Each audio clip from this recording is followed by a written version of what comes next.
There I was, barefoot on the front porch, coffee still steaming in my hand, watching a woman I barely knew scream into my father's face like she was unraveling the climax of a blockbuster thriller. Her hair was a frizzy mess of rage, one hand clutching a phone inches from his nose, the other flailing toward our roof. "He's hacking the network. He's locked me out," she bellowed, as if my dad retired in slippers, wearing a faded sheriff's department tee was some mastermind cybercriminal. My father, cool as a monk and twice as smug, took a slow sip of his coffee and said, "Ma'am, I am the sheriff." That should have ended it right there. You'd think when someone realizes they're accusing the former county sheriff, the guy who once busted a drug ring and saved a stolen llama in the same week, they'd pause and rethink. But not Lisa. Oh no, Lisa didn't just double down. She exploded.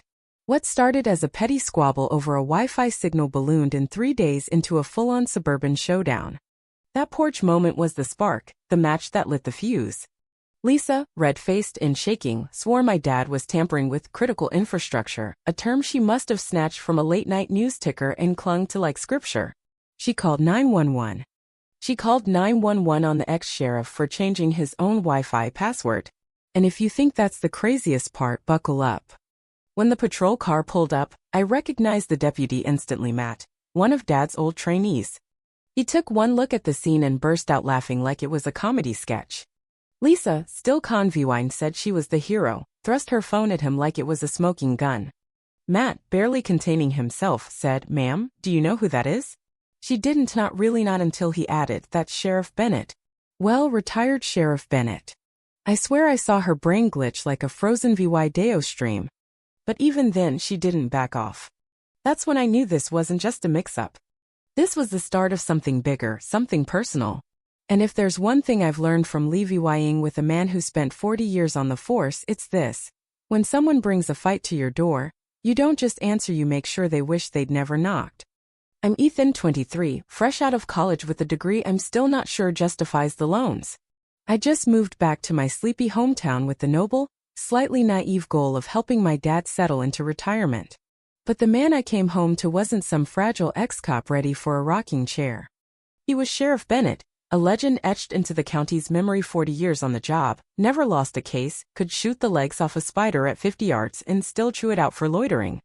Around here, people didn't just respect him, they feared him in that cozy, don't cross grandpa way.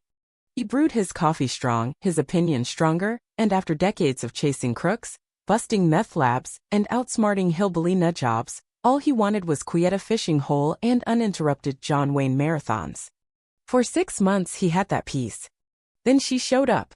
Lisa Harper, the new neighbor, middle-aged, clipboard-toting, HOA-obsessed, terror in yoga pants and a superiority complex. She moved into the house across from ours and introduced herself not with a wave but with, "I'll be keeping an eye on things around here." It wasn't a greeting, it was a manifesto. Within weeks, she'd crowned herself president of a non-existent neighborhood HOA, churned out fake bylaws from her garage printer, and started slapping violation slips on doors like confetti. She wore a fake badge, some gold-painted plastic trinket she'd 3D printed, and strutted the street like she'd been anointed by the god of red tape. She fined one guy for a non-compliant mailbox tilt, and another for unapproved patio chairs. We live on a gravel road in a place that's more rustic charm than suburban chic. Nothing here screamed HOA, and everyone knew it except her. Dad, ever the peacemaker, just chuckled, fixed the mailbox and said, "Let her play boss." That was his first misstep. Lisa didn't want to play. She wanted control, real or fake, didn't matter. And when she saw we wouldn't bow to her imaginary throne, she didn't retreat. She attacked. It started with a flyer, cheap printer paper taped to every mailbox, headlined in bold Comic Sans, Neighborhood Enhancement Committee, NEC. Below it, Lisa's self-appointed title as president, a list of mandatory rules, and a veiled threat that non-compliance would disrupt community unity. It was laughable until she doubled down.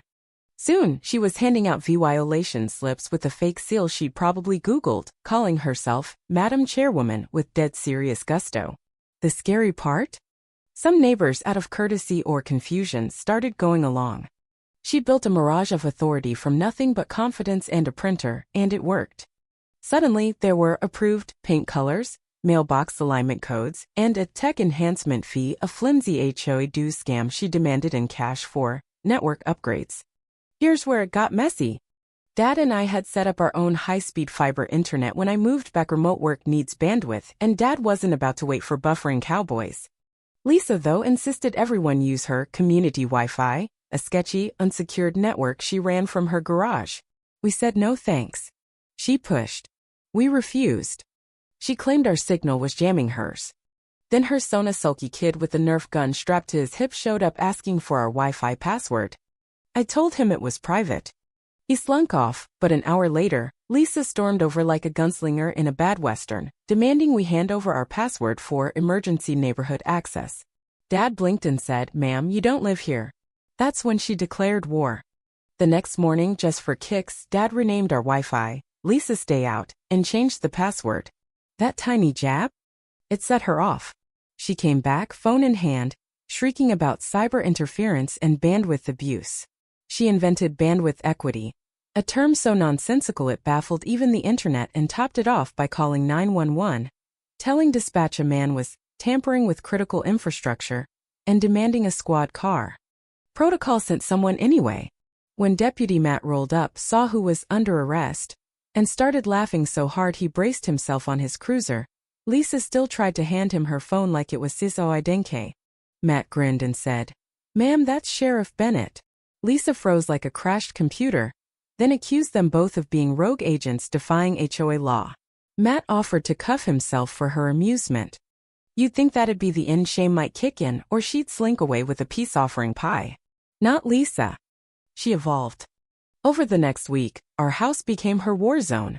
We got a fake ticket for overbright porch lights, a note claiming our dog, Rustja Def, 14-year-old lab, was a known threat, and a letter saying our Wi-Fi caused a digital DVYDA. Then I noticed our well pump running non-stop. I traced the line and found a garden hose buried under mulch, snaking across the road into Lisa's yard. She tapped our private well to water her petunias. I could have lost it, but Dad had a better plan. He called his plumber pal and rigged the line with a tank of safe, non-toxic, but disgustingly stinky gray water. Next time Lisa turned on her stolen sprinkler, she got a stench blast that echoed through the block. She screamed, the hose vanished overnight. But that wasn't the end. It was just the opening act. Lisa wasn't retreating, she was reloading. You'd think a face full of stink water would make anyone rethink their strategy. Not Lisa. She treated embarrassment like rocket fuel. The Wi-Fi fight wasn't just a grudge, no, it was her crusade. After the password stunt and the botched 911 call, we figured she'd quit. Instead, she hit back with petty vengeance that'd make a mean girl blush. Notes started appearing under our door, on our trash can, on our windshield, in her frantic cursive, accusing us of electronic exclusion and bandwidth hoarding. Fake flyers followed, urgent notice, unauthorized network detected, stamped with red ink and QR codes to nowhere. Then our mailbox was rifled through twice.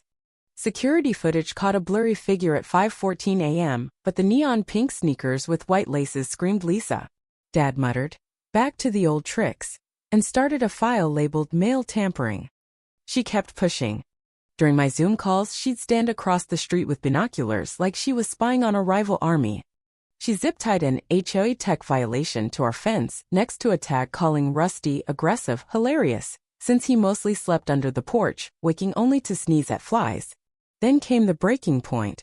One evening, we got back from the store to find a new camera on Lisa's garage eave, aimed straight at our house, our yard, our kitchen, Dad's recliner. It was blatant surveillance. I stormed over, rang her bell, and when she answered with that smug, "Caught you," smirk, I said, "Unless you want a voyeurism charge, turn that camera around." She slammed the door. The next morning, a letter appeared on our porch, no stamp, just folded paper with one line triple underlined. "You brought this on yourselves." Dad looked up from his coffee, calm as ever, and said, "Guess it's time we show her what law and order really means." Over the next 48 hours, he went full sheriff mode, digging up legal forms, calling county favors, building a file thicker than a felony rap sheet. Lisa had crossed lines: mail tampering, privacy invasion, impersonating authority. She'd forgotten one key detail: you don't a fight with a man who's won them for 40 years. The Wi-Fi spat started as a joke, but she just turned it into her own undoing. Just when we thought Lisa's antics had peaked, she dialed it up to dictator levels. It wasn't just cameras anymore, she wanted total control. Overnight, our quiet street became a cheap thriller set, and Lisa was its clipboard-wielding despot. She painted an old shed white, nailed up a sign reading HOA Command Center, and declared it her official base. She even staged a solo ribbon cutting, handing out laminated compliance officer badges to a few baffled neighbors. She wasn't just issuing fake fines now, she was writing policy. Weekly emergency meetings in that shed produced rules like no private internet, approved paint only, and unauthorized fences out by April 1st. We didn't even have a fence. She slid fee notices under doors, tech levy, beautification charge payable to her via Venmo or mailbox cash. Some neighbors paid out of fear or confusion. Dad stopped sipping coffee and started stacking EVY dense flyers, bylaws, payment screenshots, meeting recordings. He said nothing, just watched from the porch with a stillness that felt like a storm brewing. I wasn't so patient, especially when she threatened inspections and hinted at removing violations by force. Or when a gift from my aunt became an unauthorized signal tower, interfering with her cameras. One night I caught her snapping pics of our garage with a flashlight, claiming it was for the archives. I wanted to go nuclear, but Dad just opened a folder labeled pending legal action and kept writing. Then came a Laterno stamp, just legal-sized paper. Notice of enforcement action. Multiple violations. Emergency meeting Sunday, 6 p.m. Attendance mandatory. Dad closed his folder, smiled a rare, sharp grin and said, "Time to end this charade." The sun was dipping as we walked to Lisa's command center. Dad wore his old sheriff shirt, tucked into jeans, carrying his retired but still watching mug. I knew that look, your quiet resolve. The mandatory meeting notice had been plastered everywhere: mailboxes, trees, the grocery store board. Lisa arrived late, sunglasses on at dusk, clutching a manila folder like she was about to indict us. Her officers trailed behind. She launched into a rant about non-compliance and defiance, reading fake charges, unauthorized Wi-Fi, aggressive signage, offensive water use, aka the hose trick. When she called for a vote on fines and inspections, Dad stood holding one sheet of paper. "This," he said, "is a county investigation into your HOA. Turns out there's no legal HOA, no charter, no board. Just a game of pretend with real money and fake rules." Silence hit like a brick. He pulled out another page. Dula 4,700 collected in 6 months, no receipts, spent on cameras, flyers, and this shed. Neighbors shifted. Old man Tom asked, "What about my Dula 50 for sidewalks?" Another chimed, "I paid for watch patrols, where are they?" Lisa flailed, bringing up Rusty, claiming cyberstalking, but it was over. I held up a flash drive. "This has video of Lisa admitting the community Wi-Fi is in her attic, paid by your fees, password locked to her." Gasps. "Also, she tapped our well. I rerouted it through a sewage tank, FYI." Lisa erupted, yelling about a coup and state police, but Dad raised his mug and said, "Tell them to bring cuffs, they'll need them for you." Neighbors stood, demanding refunds, shouting her down. She fled the shed, pale and clutching her folder. The next morning, a for sale sign sprouted in her yard. But Dad's eyes said it wasn't over. "We thought that was it. Peace return waves, coffee, a real HOA formed, legit and fair." Dad at VY sat quietly, wanting only calm. I moved out, but VY cited Sundays, Rusty snoozing, Dad with his mug. Then a letter, Aravet, no postage, just a petition from neighbors asking Dad to lead the new HOA. He stared across at Lisa's empty house, too quiet. I saw movement behind the curtains, a familiar shape. Lisa hadn't left. The next day, our mailbox was raided again, blurry footage, pink sneakers. Red dye hit a neighbor's drive. A fake water use report was filed. She wasn't leading now, she was lurking, waiting. I muttered, "Round 2. Dad sipped his coffee, smiled faintly and said, "Let her try." The game was back, insolent but not for long.